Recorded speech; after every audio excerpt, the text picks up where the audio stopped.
ఊరు గాని ఊరు, రాష్ట్రం గాని రాష్ట్రం, అక్కడికెక్కడికో పోయి రాజకీయాలు చేస్తున్న జయప్రదకు మరోసారి దిక్కుతోచని పరిస్థితి.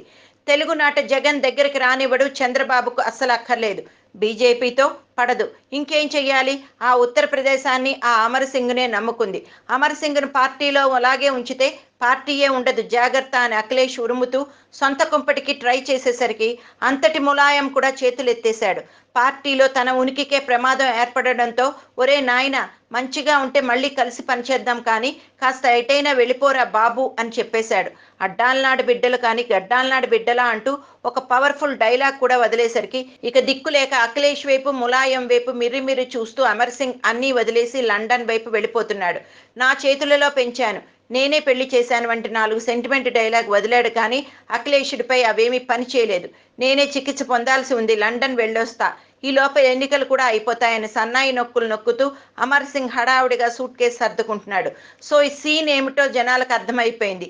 అయ్యో అయ్యో మరి నా గతేంటి మహాశయ అంటూ జయప్రద క్వశ్చన్ మార్క్ ఫేస్ పెట్టింది ఇప్పుడు. ఈ మధ్య సైకిల్ గుర్తు పంచాయతీ విషయంలో ములాయం, అమర్ సింగ్, జయప్రద తదితరులు ఢిల్లీలో అటు ఇటు తిరిగారు. వచ్చే ఎన్నికల్లో కాస్త కష్టపడితే మళ్ళీ ఏ పదవో దక్కకపోదు అనుకుని ఆశలు పెట్టుకున్న జయప్రదకు ఇప్పుడేం చేయాలో అర్థం కావటం లేదు. తనకు ఉత్తరప్రదేశ్లో రాజకీయం చేయాలంటే అమర్ సింగ్ కావాలి, అమర్ సింగ్ రాజకీయం చేయడానికి ములాయం కావాలి, ములాయం రాజకీయం చేయడానికి అసలు ఆ పార్టీ అంటూ తన చేతిలో ఉండాలి. అసలు అందరి పునాదులు కదిలిపోతుండటంతో ఇక ఎవరి దారి వారు చూసుకుంటున్నారు.